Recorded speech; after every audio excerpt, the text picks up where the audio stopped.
来看，伫台中的南区有一个63岁查甫人，伊骑奥多摆经过国公路甲上兴路的路口，可能是要超车，规个软来软去，落尾手启动着一台奥多摆，伊怎安尼处理？了后，佫去互后壁的一只公车搞死。也若这事故详细原因，也要调查。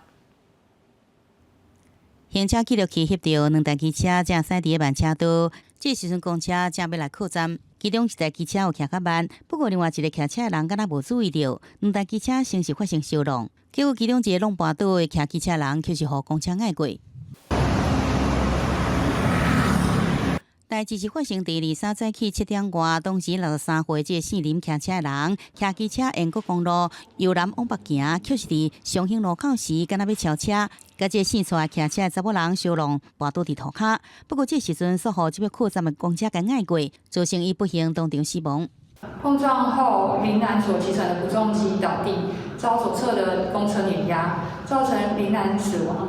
蔡女部分则右手臂擦伤。两台机车碰撞，然后倒向我们后轮这里啊！司机他是酒测是没有问题啊。警方初步排除客运的司机甲这姓蔡的查某人有啉酒赛车，不幸死亡这姓林的民众也抽血检验，造成事故原因也调查。台湾交通安全协会讲，所有发生车祸甲当地的基慢车道设计不好有关系。那个桥下的空间，它应该是路肩，可是它那个现场可能把它画成10公分宽的白线。然后变成一个设计很糟糕的骑慢车道，这样它会这样跟桥上有连结嘛？可是问题是，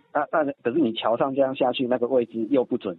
其实又不应该行车。那可是桥上的那个位置又是骑慢车道，我们就是那个设计的时候都莫名其妙就会把摩托车导到那个大型车道到多边去。台湾交通安全协会讲，当地交通标线有重新来维设，也若事故地点进前的桥顶有3条车道，不过架桥了后却是向变真歪，甚至上外边的车道无清楚，设计无好，造成基慢车动线真混乱，加上还有公车的车牌造成交通风险增加，建议应该重新来检讨规划。记者综合报道。